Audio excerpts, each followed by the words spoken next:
informatif dan dia bisa memberikan inti dari sebetulnya apa sih penyakit demam berdarah itu seperti apa sih gitu, apa yang diserang, apa yang bekerja, apa yang harus diperbaiki gitu ya, nutrisi apa yang harus dimakan supaya recovery-nya cepat dan sebagainya. Itu kemarin Dokter Ari benar-benar memberikan informasi yang sangat bagus, jadinya lumayan tuh. Dan beliau juga bisa ceritain dalam definisi dan juga istilahnya dia bisa memberikan pandangan dari perspektif yang awam banget, yang bukan dokter gitu, bukan bahasa dokter. Dia bisa cerita dalam bahasa manusia normal seperti saya. Jadinya ketika dia cerita, jadi mengerti. Ya, bahwa pada akhirnya saya jadi tahu bahwa demam berdarah itu memang menyerang trombosit ya, udah pasti gitu ya, trombosit yang diserang.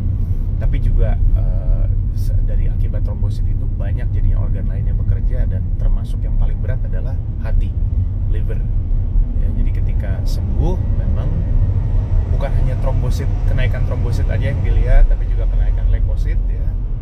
Ketika leukosit naik, pastinya berangsur-angsur trombosit juga naik. Namun ada yang lebih penting lagi, yaitu fungsi hatinya juga. Nah, fungsi hatinya ternyata yang memakan waktu lebih lama untuk recovery, bisa mungkin 2-3 minggu ya, tergantung seberapa parah demam berdarahnya kemarin dan seberapa rendah tingkat trombosit yang kita dapetin. Itu kemarin saya terakhir di angka 27.000, itu paling rendah ya. Pertama kali didiagnosa saya ada di 130.000, tapi kemudian turun sampai 27.000. Itu rasanya nggak enak teman-teman, beneran. Badan kayak hancur ya. Terutama saya karena bela diri dan segala macam kegiatan waktu saya masih umuran 20-an gitu, banyak cedera-cedera yang ketika kemarin demam berdarah itu cederanya keluar semua.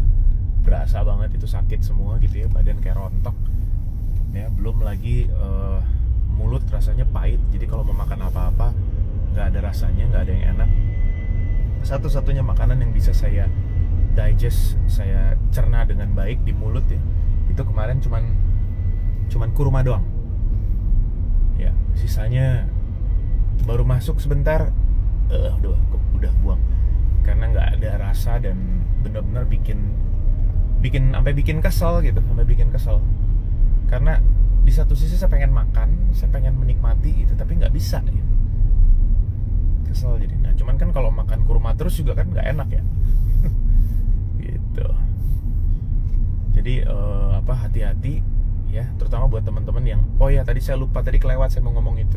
Buat teman-teman yang tinggal di klaster atau anak-anaknya, selain dibekalin dengan apapun ya, mosquito repellent yang bahan dasar lavender atau ya ada brand-brand tertentu kan, kayak Shovel, kayak Autan gitu. Juga kalau misalnya mungkin teman-teman yang misalnya tinggal di klaster, lalu kemudian mungkin punya akses dekat dengan pengurus klasternya gitu ya, usahakan untuk fogging kompleksnya ya. 2 bulan sekali, jangan terlalu lama juga, karena cepat sekali kan perkembangannya nyamuk-nyamuk ini, apalagi dalam kondisi seperti ini, hujan, dan kadang-kadang kita nggak setiap saat ngecek halaman rumah kita. Kadang-kadang kita naruh barang, naruh sesuatu, naruh pot yang itu menjadi sumber genangan air, yang kemudian itulah jadi tempat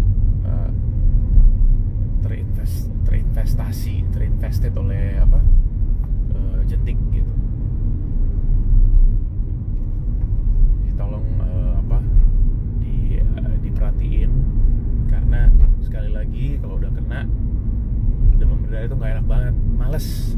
Saya bukannya sompral, sekali lagi saya juga lulusan COVID Omicron. Buat saya kena Omicron tuh jauh lebih penting daripada kena DB ya. Jadi please hati-hati teman-teman.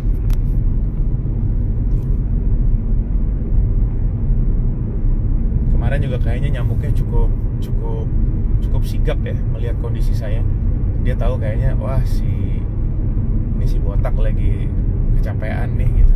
Dia langsung tahu, dia kayaknya langsung cium, dia gigit kayaknya. Dan kemarin ini sebetulnya saya kena berdua. Jadi salah satu asisten rumah tangga saya juga kena. Hanya sayangnya dia sedikit lebih